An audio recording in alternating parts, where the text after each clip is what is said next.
আসসালামু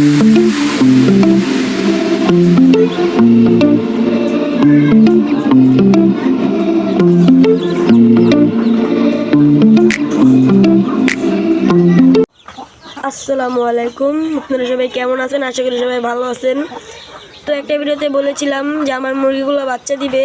এই যে আমার মুরগি বাচ্চা দিয়ে দিয়েছে ফাইনালি, আজকে অনেকগুলোই দিছে। এটাকে আমি চুলার ঘরের সাইডে রাখছি কারণ এখন অনেক বৃষ্টি হচ্ছে। এই যে দেখতে পাচ্ছেন বাচ্চা, একে আমি চিনির রস এবং লেবু মিক্স করা পানি খেতে দিছি, আর একটু তাদেরকে স্টার্টার ফিড দিছি এবং বন্দি করে রাখছি একটা নির্দিষ্ট খাঁচার ভিতরে। এই যে এই ফিডটা দিচ্ছি বোতলের ভিতরে ভরে রেখে দিচ্ছি, একটু একটু করে দেই, তাদের খেয়ে ফেলে। আজকে ফুটেছে, তো আমার আজকে খুশির সীমাই নাই। এখন আপনাদের সবাইকে মিষ্টি খাওয়াবো। কমেন্ট বক্সে আপনাদের নামটা বলে যাবেন এবং কোন জেলায় থাকেন সেটাও বলে যাবেন, মিষ্টিটা বাসায় পাঠিয়ে দিব। তো চলুন এখন আমার বড় মুরগিগুলোকে দেখি তারা কি এরকম আছে বা কি খাচ্ছে। বৃষ্টি তো শুকনা শুকনা খাবার দিব। তো এই যে আমার বড় মুরগিগুলা, তাদেরকে এখন শুকনা খাবার দিছি, যেহেতু এটা বৃষ্টির দিন। একটা ভিডিওতে বলেছিলাম আপনাদেরকে আমার পানি দেওয়া লাগে না, কারণ এই সাইডে পানি আছে, এই যে পানি। আর তাদেরকে আমি এখন শুকনা খাবার দেই সবসময়। এই যে বৃষ্টির দিন দেখে এই যে শুকনা খাবারটা দেই, কারণ এই খাবারটা খেলে তাদের গলা শুকনো থাকে। এখন যদি ওই যে ভুসি দিয়া ভাতের মা দিয়ে যদি মাখায় দিতাম, তাহলে মুরগিগুলো খেয়ে অসুস্থ হয়ে যেত, কারণ ওইটা ছিল ঠান্ডা।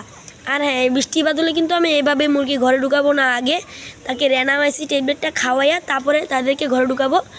তো আমার আরেকটা কালো মুরগি কুচে বসেছে, সেটা তো আপনারা জানেনই, ভিডিও দিছিলাম।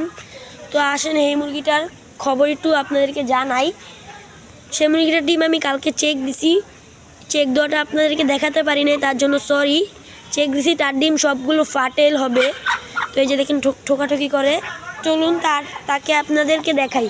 এই যে খোয়া লাগিয়ে রাখি, কারণ ওরা যে এই মোরগটা যে ওকে ডিস্টার্ব করে, এই জন্য ওকে বন্দি করে রাখছি। তো এই যে সে বসে রয়েছে, তার কোনো কাজ কাম নেই, সে খেয়ে খেয়ে শুধু ভিতরে এসে বসে। এই যে তার ডিমগুলো সব ঠিক আছে। এখন অন্ধকার হয়ে যাইতেছে না, এখন 5টা বাজে, এখন কি প্রকৃতি অনেক অন্ধকার। তার ডিমগুলো ঠিক আছে, সে এবার অনেকবারই মা হয়েছে, কিন্তু এবার আমার কাছে হবে, কারণ এটা তো আমি কিনছিলাম নতুন। তো একটা বাচ্চাও কিনছিলাম সাথে। তো আমি জানি না এই কীরকম বাচ্চা লালন পালন করে, সেটা আমি জানি না। এই যে আমার সাধু এখানে ছিল, এখানে আমি একটা প্লাস্টিকের ডিম দিয়ে রেখেছি, কারণ এর মেয়েটা আছে না, ওই যে কালোটা ছোটোটা, ওইটা ডিম পারতেছে। আর এই যে দেখেন আমি খোসলাগুলো, এই যে ডিমের খোসলাগুলো ভিতরে রেখে দিছি, কারণ খোসলা রাখছি, পরে এটাকে রোদে শুকিয়ে রোদ উঠলে গুঁড়ো করে খাওয়াবো। আমি কেন বলি ডিমের ভিতরে যে আমি যে তারিখটা দিয়ে দিই, এই যে তারিখটা দেখতে পাচ্ছেন, 6 তারিখে ডিম বসাইছি, 25 তারিখে ফুটেছে। তো আজকে তো 26 তারিখ। আজকে আমি বাচ্চাগুলোকে সকালে বের করছি, সকালে অনেক বৃষ্টির কারণে আপনাদেরকে ভিডিও দিতে পারি নাই, এই জন্য আমি দুঃখিত।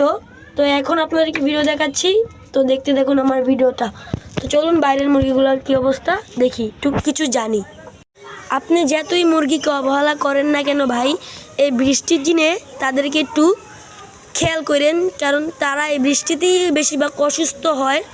এবং আমি আমার ওই যে বাচ্চাগুলোকে দেখালাম, ওই বাচ্চাগুলোকে 5 দিনের বেলা টিকা দিয়ে দিব। সেটা হচ্ছে কি টিকা, সেটা তো ভিডিও পাবেনি।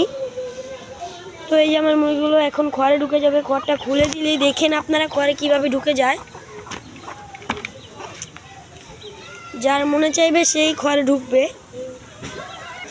তো এই যে সে ঘরে ঢুকে গেল, কারণ সে এক জায়গায় বসে থাকবে, সে তার শরীরটা পুরোপুরি ভিজা, এইটার ভিতরে অন্ধকার, আপনাদেরকে দেখলে কিছু দেখবেন না, বুঝবেনও না। তো আজকের ভিডিওটা আপনাদের কাছে কেমন লাগলো কমেন্ট করতে পারেন, আর ভিডিওটা যদি ভালো লাগে একটা লাইক দিয়ে দেন ভাই। তো আজকের ভিডিও এই পর্যন্তই, সবাই ভালো থাকবেন, সুস্থ থাকবেন।